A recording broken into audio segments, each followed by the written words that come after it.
back, everybody. So we all have to cope with change in our lives, whether it's the end of a relationship, maybe the loss of a job, or an investment gone wrong. But fortunately, there are ways to adapt. Gregg Brown is a best-selling author and an expert in the fields of leadership, resilience, and change. He's here to teach us how to best handle the unexpected. Gregg, welcome. Thank you. Thank you. So, Gregg, since change is always happening, you'd think we'd be able to accept it and just kind of move on, but that's never the case. It's difficult for people to handle it. Why do you think that is? Well, I think there's a couple of reasons for that. I think one is there's more that's going to be asked of us next year by all of us, by our colleagues, our family, and our friends. The other thing is we're all getting older, which is a good thing because with wisdom and age, also what happens is our energy shifts and changes. And the only way to really handle all the changes happening is to become more efficient with how we use our energy. Okay, you have an exercise for us to try that will help us sort of like rethink about how we approach change. So take us through this. Do you want to try this? Yeah, let's try this. Yeah. So I want you all to think about a change that you don't really like or that you disagree with. Okay, so get that in your head. Yeah, so with one hand, I want you to put your hand up like this, and on a scale of 1 to 10, 1 being this really sucks, and 10 being this is great, I want you to just rate where you think you're at with that change. So give yourself a little number where you're at with that change. So 1, it sucks, 10 is really great. Now with your left hand, what I'd like for you to do is I want you to then ask the question, what do I need to do to just move that number up a notch? So from 2 to 3 or from 4 to 5. So think about what you might need to do just to move it up 1 notch. And then put your hands together like this and clasp your fists. And if you do those 2 things and think about it as the social way to change, because we're on the social, you can apply these. You can do that and it'll help you through the different changes. It's like about approaching it like it's mini, like just tiny steps, baby steps towards making a change. Absolutely, because what happens is we tend to think about changes going from 0 to 10, and we have to do it really quickly. And yet what we really want to do is just take those small little baby steps so we don't get so overwhelmed.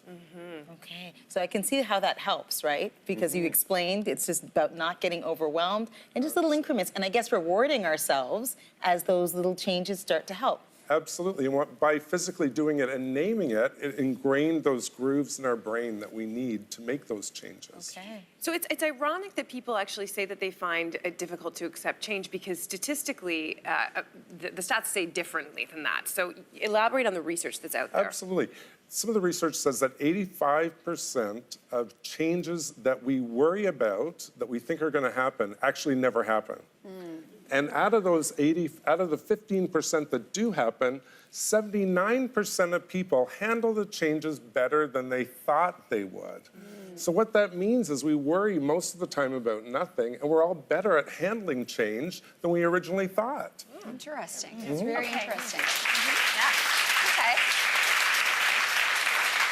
So we do have in us a fight or flight response, but there is also a freeze response, where you literally are paralyzed in the moment of having to make a big decision or making a change and you do nothing at all. So how do we overcome that? Well, I think one of the things to do is balance the emotional aspect with the facts. You want to look at what's realistically going on.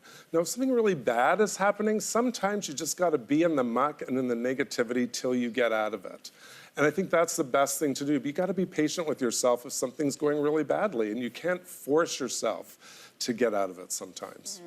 Okay, building on that though is like thinking positive. We hear that a lot. You go to somebody with a problem or something sucks and they say, just think positive.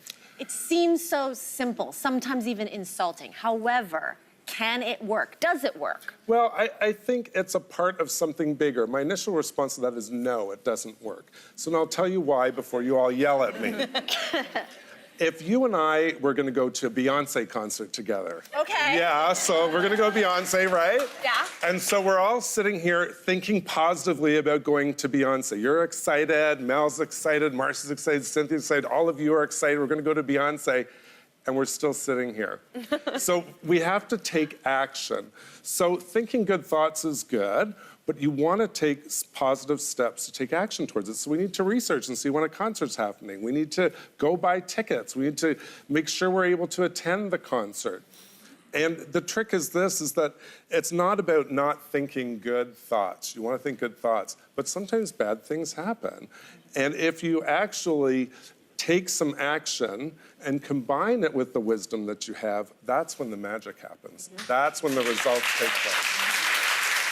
So, Gregg, in your experience and research, do people respond differently when change is forced upon them as opposed to them initiating that change? Absolutely, Marcy. That's such a great question.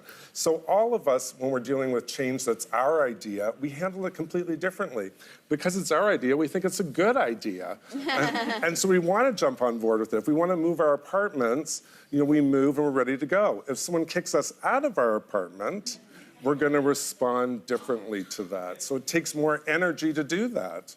So I think we all know that person or have been that person who's not great with change, who maybe resists the job change that they should make or the relationship change that they should make. So if anyone's watching, what are some tips that you would give to help them embrace change? Well, the advice I would give is not to give advice. So, absolutely. So, you want to take the word should out of your vocabulary. Stop telling people what they should do, and you can stop telling yourself what you should be doing as well. And then there's 3 questions you really want to ask. The first thing is, identify a situation where you handled change well. So say, hey, tell me about a time you handled change well. The second thing you want to do is ask them, what talents or strengths did you bring to that? How did you handle that change? And the third thing you want to do is apply those talents and strengths to the change that you're stuck in. Because like I said, we think we can't handle change, but the research shows we can. Yes, we can, Gregg. We can. Ah, so good. Thank you so much for joining us. Thank you so much, Thank you Mel. very, very much. Stay put. We've got so much more right after this.